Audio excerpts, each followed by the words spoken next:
নমস্কার বন্ধুরা, চলে এলাম। আজকে তোমাদের সাথে শেয়ার করব Ganesh Chaturthi special chocolate মোদকের recipe. আর এই মোদকগুলো বানানো এত সহজ, যে কেউ বানিয়ে নিতে পারবে। আর চকলেট এমনি বাচ্চা বড় সবারই খুব পছন্দ। বাচ্চারা তো এত আনন্দ পাবে এই মোদকগুলো দেখে না, একটু কালারফুলও আছে তার সাথে সাথে। তো যাই হোক, আজকের রেসিপিটা ভালো লাগলে লাইক শেয়ার করো, পেজটাকে ফলো করো, ইউটিউবটাকে সাবস্ক্রাইব করো, সঙ্গে থাকো, দেখতে থাকো। তো চলো ফটাফট দেখে নেওয়া যাক কীভাবে বানালাম। তো দুটো বাটিতে আমি দু রকমের চকলেট নিয়েছি, ডার্ক কম্পাউন্ড আর একটা হোয়াইট কম্পাউন্ড। তো এই কম্পাউন্ড চকলেটটা ইজিলি যে কোনো মলে বা তোমরা অনলাইন পারচেস করতে পারো। আমি অনলাইন পারচেস করেছি এটা। তো যাই হোক, চকলেটটাকে ডবল বয়েলার মেথডে আমি মেল্ট করে নিয়েছি, তোমরা চাইলে মাইক্রোওয়েভেতেও করতে পারো। তো ফার্স্টে কী করলাম, ডার্ক চকলেটটা আমি মেল্ট করেছি। আর এখানে একটা সিলিকনের মোল্ড নিয়েছি। আর চকলেট মোদক বানাতে কিন্তু সিলিকনেরই মোল্ড দরকার। তো যাই হোক, আমি দেখো পুরোটা স্প্রেড করছি, কিন্তু একটু আমার ভুল হয়ে গেছিলো এখানে। আমি এটা মানে শুধু মাঝখানে দিলে ভালো হতো, পুরোটা তাহলে কভার হতো না। তো হোয়াইটটা যে দিয়েছি পরে সেটা দেখা যাচ্ছিল না, ওটা ভেতরেই রয়ে গেছে। তো যাই হোক, তো এটা পুরোটা স্প্রেড না করলেই ভালো হতো, জাস্ট খালি মাঝখানে একটু দিয়ে দিতাম ভালো হতো। তো আমি এটা পুরোটা একদম শেপে এটাকে দিয়ে দিয়েছি। তো যাই হোক, এবার পুরো এটা স্প্রেড করে নিলাম, করে আমি এটাকে 2 মিনিট, জাস্ট 2 থেকে 3 মিনিট ফ্রিজারে রেখে দিলাম। তো আমি 5 মিনিট রেখেছিলাম যদিও। তো এই দেখো খুব সুন্দরভাবে ড্রাই হয়ে গেছে। এবার নামিয়ে নিলাম। নামিয়ে এখানে কিছু ড্রাই ফ্রুটস আমি একদম চপ করে রেখেছি, একটা স্লাইসার মানে স্লাইস করে রেখেছি স্লাইসার দিয়ে। তো ব্যাস ওটা দিয়ে দিলাম, ড্রাই ফ্রুটস না দিলেও হবে। আর এই যে চকলেটটা মেল্ট করেছি না, এটা ঠিকমতো মেল্ট হয়নি, মেল্ট হয়েছে বাট এটা না ড্রাই রয়ে গেছে। এটার একটা পদ্ধতি আছে যেটা আমি পরে বুঝলাম। এ দেখো, আমি এইভাবে দিয়ে ভেবেছিলাম চেপে দেবো, কিন্তু না, এটা দেখো মানে গরম জলের ওপরে যে বসিয়েছিলাম তার থেকে নামিয়ে যখন এটাকে আমি খুব ভালোভাবে চামচ দিয়ে ঘোরাচ্ছি তখন দেখছি একদম লিকুইড ফর্মে এসছে।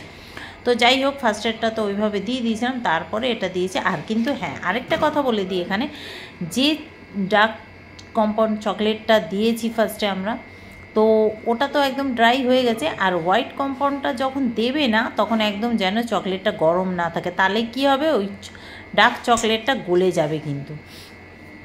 তো যাই হোক, এটাও দিয়ে দিলাম একদম, দিয়ে আবার ওপর থেকে একটুখানি ড্রাই ফ্রুটস দিয়ে দিই। খেতে না দারুণ লাগবে ড্রাই ফ্রুটসেরটার সাথে এইভাবে চকলেটটা। তো এটাকেও রেখে দেবো ওইরকম 3 থেকে 4 মিনিট ফ্রিজারে। তাহলে কি হবে, খুব সুন্দরভাবে মোল্ড থেকে বেরিয়ে আসবে আর মানে খুব সুন্দর শেড হবে। নালে তোমরা চাইলে, যদি হাতে তোমাদের সময় বেশি থাকে, তাহলে তোমরা রুম টেম্পারেচারেও এটা রেখে দিতে পারো। একটু সময় লাগবে রুম টেম্পারেচারে রাখলে, 20 থেকে 25 মিনিট।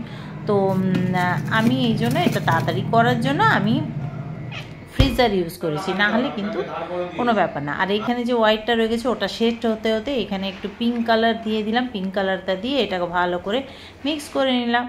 আর এই দেখো, এটা খুব সুন্দরভাবে একদম সেট হয়ে গেছে। একদম খুব আস্তে আস্তে বার করতে হবে, কারণ চকলেট তো, চকলেট যখন জমে যায় কিন্তু মানে একটু প্রেশার বেশি দিলে কিন্তু ভেঙে যেতে পারে। তো সেই জন্যে এটা খুব আস্তে আস্তে একদম ডিমোল্ড করতে হবে। দেখেছো কি সুন্দর বেরিয়ে গেল। এই যে দেখো, সাদাটা একদম ভিতর দিকেই রয়ে গেল। যদি এটা হাফ দিতাম তাহলে এটা ভালো হতো, পুরো কভার করে দিয়েছি যেহেতু, তো সেই জন্য সাদাটা ভেতরে রয়ে গেলো, কোনো ব্যাপার না। তো যাই হোক, এগুলো হয়ে গেছে। এবার সেম প্রসেসে এটাও করব, কিন্তু এটা আর আগের মতো বোকামি করব না, পুরোটা লাগাবো না, জাস্ট খালি মাঝখানে দিয়ে। এই দেখো, এবারে ড্রাই ফ্রুটসটা দিয়ে দিয়েছি, কারণ ড্রাই ফ্রুটসটা তাহলে ওর সাথে ভালোভাবে সেট হয়ে যাবে। তো এটাকেও এবারে আমি 2 থেকে 3 মিনিটের জন্য ফ্রিজারে রেখে দেবো, ড্রাই ফ্রুটসটা দিয়ে। আর একদম এটাকে ফ্রিজারে রেখে দেবো ওই 2 থেকে 3 মিনিট। তো 2 থেকে 3 মিনিট পর ফিরে এলাম, খুব সুন্দরভাবে সেট হয়ে গেছে। এইবারে এই যে হোয়াইট চকলেট কম্পাউন্ডে যে আমি পিঙ্ক কালারটা মিক্স করেছি ওইটা এবারে আস্তে আস্তে দিয়ে দেবো। অল্পই আছে, সেজন্য ইভেনলি সবগুলোতে যাতে হয় সেইভাবেই আমি এটাকে দেবো অল্প অল্প করে। তারপরে যদি মোলটা খালি থাকে তখন আবার ডার্ক চকলেটটা ভরে দেওয়া যাবে, কোনো ব্যাপার না। তো যাই হোক, এই দেখো খুব ভালোভাবে আমি এটা দিয়ে একদম ভালো করে স্প্রেড করে দিচ্ছি, একদম এইভাবে বসিয়ে দেবো। এই দেখো এটা হয়ে গেছে একদম। এইবারে এটাও সেট হয়ে গেছে, ওইভাবে আমি রেখে দিয়েছিলাম ফ্রিজারে। তারপরে এই দেখো এই চকলেটটাও রয়ে গেছে, কি করব, চকলেট নষ্ট করব, তো সেই জন্য আবার এইটাও ওপর থেকে একটু, তাহলে কী হবে, 3টে কালার পরপর খুব সুন্দরভাবে দেখা যাবে। তো এইভাবে করব আমি, সেটা আগে ভাবিনি, নাহলে কিন্তু ফার্স্টে মানে চকলেটটা একটু কম দিতাম, তাহলে মাঝখানে পিঙ্কটা একটু বেশি দেখা যেত, তারপরে দিতাম।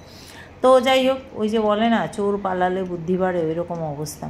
তো যাই হোক, দেখো এটাকেও খুব সুন্দরভাবে একদম সেট হতে দিয়ে দিয়েছিলাম, সেট হয়ে গেছে। এই দেখো কামাল, কি সুন্দর বেরিয়েছে, দেখেছো? ওই যে বললাম না পিঙ্ক কালার সেটটা পুরোই দেখা যাচ্ছে, মানে উপরের চকলেটটা যদি একটু কম দিত তাহলে এটা ভালো হতো। যাই হোক, তাও হয়েছে। মোদক, চকলেট মোদক একদম আমাদের রেডি। তো একটা ট্রে দিয়ে সাজিয়ে নিচ্ছি ভালোভাবে, তোমরাও বানাতে পারো খুব সহজে, বললাম না যে কেউ বানিয়ে নিতে পারে। আর বাচ্চাদের তো পছন্দ হবেই হবে, মানে এত সুন্দর দেখতে না, বাচ্চাদের পছন্দ হবেই হবে। যাক, তোমাদের কেমন লাগলো অবশ্য কমেন্ট করে জানিও, ভালো লাগলে লাইক শেয়ার করো, পেজটাকে ফলো করো, ইউটিউবটাকে সাবস্ক্রাইব করতে একদমই ভুলবে না। তো এই দেখো আমাদের গণেশ চতুর্থী মোদক রেডি। তো তোমরা কারা কারা মোদক বানিয়েছো, কি কি ফ্লেভারের আর কেমনভাবে বানিয়েছো অবশ্য আমাকে কমেন্ট করে জানাবে। তো সবাইকে অ্যাডভান্সে গণেশ চতুর্থী শুভেচ্ছা। তো চলো আজকের জন্য এই পর্যন্ত, আবার নেক্সট মোদকের রেসিপি নিয়ে আসবো। তো চলো টাটা, সবাই ভালো থেকো, সুস্থ থেকো। কেমন হয়েছে কমেন্ট করে অবশ্য জানিও।